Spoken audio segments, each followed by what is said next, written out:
Don't forget to like, follow, subscribe, and turn on notifications so that you will receive alerts when there are new episodes. Go get it. That's what I tell them.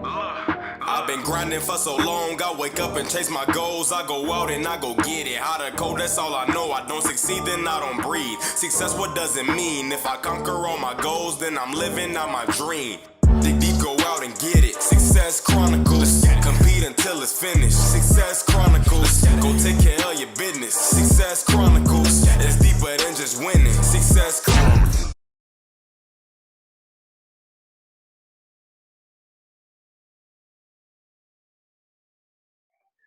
Hey, what's up, everybody? This is Chip Baker coming to you with another episode of the Success Chronicles. And today we're here with my guy, Mr. Wade Lightheart. Great guy that's had some really neat experiences. I'm so thankful to have him on this episode of the Success Chronicles. So first, thanks so much for taking the time to interview. Great to be here, Chip. Yes, sir. Well, let's dive into it. I know off air we talked a little bit about your story, but if you don't mind, talk about your story and tracking it till now. Sure. Canadian kid, grew up in, like every other kid up there, playing hockey, lived in a very rural community. When I was nothing really unusual, except when I was 15, three things happened simultaneously to me that changed the course of my life. One, my parents moved to be the caretakers of a private resort in the middle of the woods. So it was a beautiful place, but it was 5 miles to my nearest neighbor, 55 miles to a town. The telephone poles ended at my road. I was up a mountain on a dirt road. Didn't want to be there when I was 15, right? I was taken away from my friends, my community, everything else. I was living up there. So, I'd take a snowmobile out to the bus and a bus ride for an hour to get to school. So I was literally the uphill both ways in the winter. And concordant to when we moved there, my sister got diagnosed with Hodgkin's disease, which is a form of cancer of the lymph nodes. And I watched her waste away over 4 years of the medical model before she died at the age of 22, 4 years my senior. So that had a big impact on me, which led me to the next thing, which I'm going to share. At the same time when this all happened, when I'm 15, she gave me a bodybuilding magazine, had Troy Zuclata on the cover, was Mr. California, had blonde hair and muscles and two pretty girls and nothing else to do. I was thinking, man, if I could get some of them muscles, maybe I'll be able to get some of them girls. I got nothing better to do. So I built a gym in my barn, very like Rocky, sawhorses and pulleys, a weight thing that would smack me in the head if I didn't pull it slow enough. I would go out there in a snowmobile suit. My hands would freeze to the bar. But I had read, when I started, I read Arnold Schwarzenegger's book, Education of a Bodybuilder. And at the time, Arnold was the biggest box office sensation in the world. He was a Mr. Universe, Mr. Olympia. He was married to American royalty in the Canada. I was like, he achieved everything. That's the life. Right? That's the life. And he said three things in that book that changed my life. He said, you can achieve anything you want if you have self-discipline, hard work, and a positive attitude. Well, everybody I knew worked hard. I mean, I didn't know any, and they were all beat up from working hard their whole life. So, but a positive attitude and self-discipline, those were two things that nobody was talking about where I came from.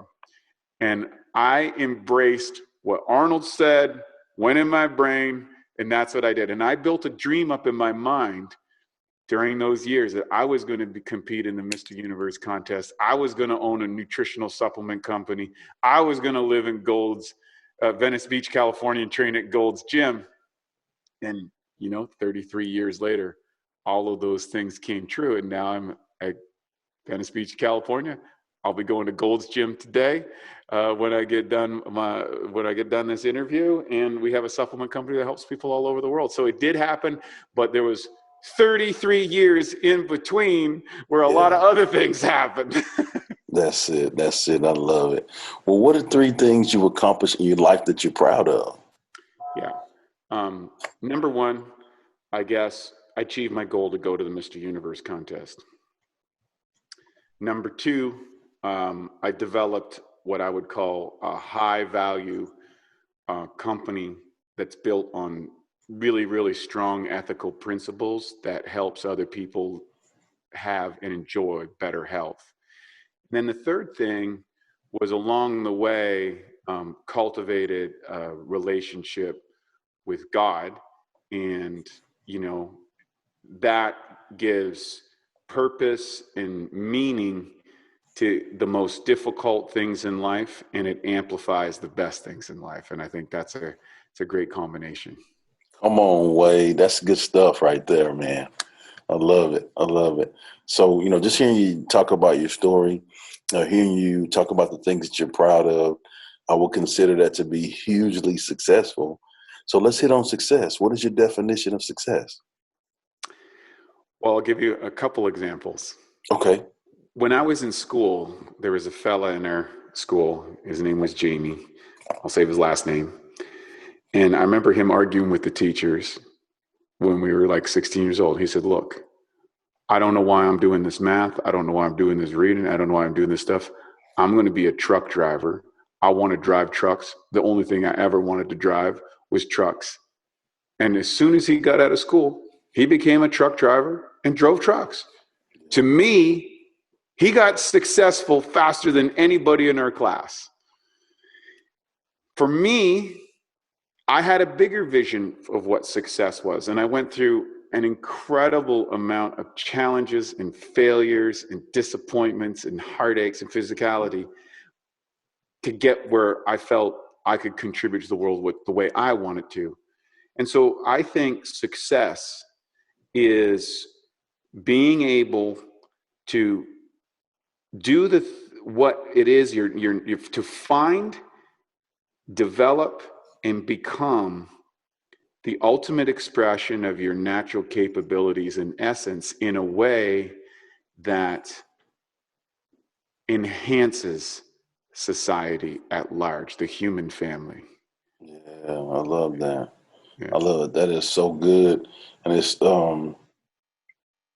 it's deep too, because that means that, like, in the finding, you do the inner work to learn yourself. In the developing, you do the work to continue to have growth. And in your becoming, you learn so much about, yes, the world, but much more about yourself. And if you know yourself, you start to know other people, you know. I look at my mom, who when she was right up, she had a challenging childhood, and her big goal was to have a family, that she was the mom and she took care of the kids, and you kind of leave it to beaver family. Yeah. And she did that. And then she went into cultivating, growing her own garden and doing these things. So she worked within herself, and she's one of the most successful people in life. And what was interesting is later on in her career, the people that my dad worked for was a very, very quote unquote worldly successful person. And the who's who was coming to this resort. And the who's who of the world, people that everybody would recognize their names, the movers and shakers of the world, they fell in love with my mother and would crest when they're coming to town. It's like they'd ask my dad's boss, hey, is Nancy going to be there? Because she made me that pie, and I never had a pie like that before. She made this little special thing for me. She made those people feel special in a way that no one else in the world could. And to me, that's an amazing success. And almost everybody can track a pivotal point in their life. Yes. It was a teacher, it was a coach, it was a neighbor, it was a relative that took a little bit of attention to them and gave them the impetus or the driver to become something other than what was maybe expected or even people thought was possible. And that was that little spark. So you can spread sparks on people all day long, everywhere you go. You never know where that goes. Loved it. But before we get off, if you don't mind sharing with the audience where they can go follow you and check you out and show you some love with your company and stuff too. Sure. So I have a course that I teach that I'm going to give away to your lectures. I was a personal trainer, sports nutritionist, all that sort of stuff. And we have a system for attaining super levels of health. And it's not about my supplement company. In fact, supplements, we don't even get way down the picture. So if you go to bioptimizers.com/success chronicles, you can click on that link and you can download the Awesome Health course. And inside of that, it's a 7-step process of how you allocate your time, your energy, your resources in a way that systematically will lead you to have a full expression of vibrant levels of health. And whether it's just getting started to the very top, and AWESOME is an acronym, stands for Air, Water, Exercise, Sunlight, Optimizers, Mental Beliefs and Attitude, Education, Testing, and Coaching. And I systematically took everything I learned over 30 plus years, put it in little 5 to 15 minute videos. I give all the references of who came up with these ideas and just condensed it so people can sort out this whole health thing in the world. So good. Well, again, I just want to say thanks so much for taking the time to interview with the Success Chronicles, and I wish you continued success. Thank you very much. All right. Well, thank you guys for checking out this episode. We'll see you next time. God bless. Go get it.